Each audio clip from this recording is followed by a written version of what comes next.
So today I completed Nancy Meyers' filmography to date because I went and saw her latest film, The Intern. If you'll recall, a few weeks ago, I saw It's Complicated and I really hated it. And so I was a little trepidatious going in because I generally love Myers, but that last film I just hated so much that I was afraid that I was going to hate this film too. But I didn't. I actually really enjoyed it and laughed a lot. The screening I went to was packed, which is great. I think I have curry on my. Sorry, I was just eating Indian food. Anyway, Indian food's great. Anyways, okay, what was I saying? Okay, so before I get into what I liked about it, I have three major complaints. Not so much that they ruin anything, but one is pretty bad, but it's better than her previous films, and that is the lack of people of color in her cast. She's like the plot is that Anne Hathaway is the founder of this huge internet retailer, and she has 200 employees, most of which work in this big, giant office, like open office. It used to be a warehouse. And there are a handful of people of color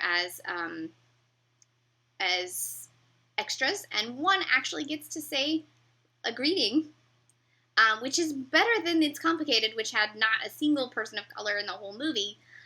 So it's like a step up for her, but at the same time, it's still like you're in this huge internet startup in fucking Brooklyn. You're gonna have more than just white people. Like that was bad, and it's like whoever is producing her films, why can't they like tell her, hey, this is a problem. People have pointed this out about you in the past. Let's fix this. Or, did she visit any startups and notice that they're not all white people? I don't know. Anyways, that was number one. Number two, there's a joke that shows up twice where her daughter is having outs with this other girl, and the dad makes a joke that they think that she's the girl, that the friend that's not the friend right now is bipolar, and then the daughter makes that same joke, and it's 2015, and we need to stop making jokes about people's mental health as a joke. Because first of all, the girl is 7, and she's probably, 7 and dealing with what it's like to be 7, and sometimes you don't like your best friend, and then you get over it, and it's like that's how kids are, and you shouldn't be teaching your daughter to like make fun of people using mental health terms. That's terrible. And it really pulled me out of the film. Because it pops up twice within, happens early and then happens a little bit later. And it's not good. And it was like they could have edited that out. Someone who looked at the script should have been like, maybe not use that phrase. So that would have been nice. And then the third thing was, there is a little slightly spoilery, although I think it might be in the trailer. She's talking to her other interns that aren't Robert De Niro about the way men dress these days and the way they behave and how they play too many video games, etc., etc. And she has this theory that because she grew up and she's supposed to be roughly my age, she's like 32, I'm 29, so it's like we're the same generation. That girls like us grew up with Bring Your Daughter to Work Day, and so we had this idea of that we could do anything, and that boys didn't have that, and that's why they're arrested in their development. I want to shut that down. Like, that's not true. And it belittles the reason we needed Bring Your Daughter to Work Day. They created Bring Your Daughter to Work Day because the number of women who were CEOs and things besides teachers and secretaries was abysmal. And so the girls growing up in the 80s and 90s had even smaller than we have today. And today it's still not, actually working women are, like 54%? So actually there are more women in the workforce now than there were, a generation or two ago.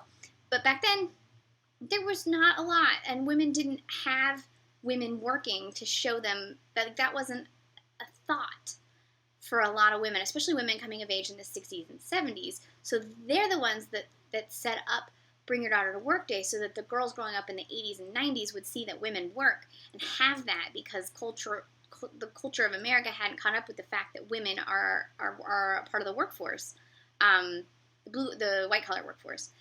So that's pretty much, it was a white-collar, middle-class thing to show middle-class girls that they could go to college and actually have a career. Because they didn't have that. Boys have always had that. That's why they didn't need it. Now, in the last 10 years or so, they've changed it to bring your child to work day, and then kids can just see, because we've gotten closer to, like, equality in terms of the amount of people working. You know, obviously we haven't gotten wage equality. That's still a problem. So, you know, they're trying to, like, fix this. But, like, I don't think the fact that boys didn't go to work with 1 day a year with their parents is why we have arrested development. I think because we've been catering to the male ego for so long, that's why we have it. That's why we have it. And we have a whole generation of women who are going to work and then still putting in the double shift, as they call it, of taking care of their man. This is speaking in heterosexual terms here. That's still, you know, most women still end up doing all the housework and shit. And then we have, you know, double that with coddling of children, and that's what you get. So I don't think Bring Your Daughter to Work Day is the problem at hand. That really pissed me off. Anyway, the rest of the movie, though, is delightful. It's probably one of the best performances we've gotten out of De Niro since, like, Meet the Parents. And I actually think it's a better performance than Meet the Parents, to be honest. He's a solid, charming rock in this movie, and he's a lot of it is just his reactions to things, his you know, his face. He's such a great facial actor, and he's not a parody of himself in this, like a lot of people accuse him of being in his latter career. He's really, like, not phoning it in. He's being great. He's reminding us why he's one of the greatest film actors that has ever lived. He's fantastic in this movie.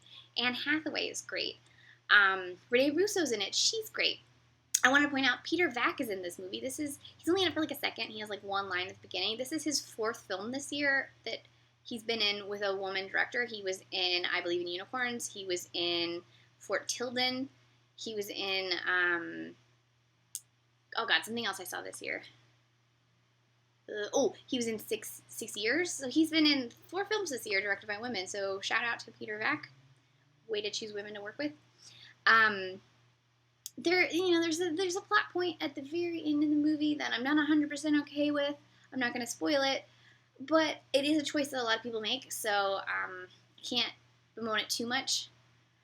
And it's probably a generational thing for Meyers. But, you know, having never been in a long-term relationship, I can't say how I would have reacted in the situation that I'm not going to spoil, so who knows. But basically, I think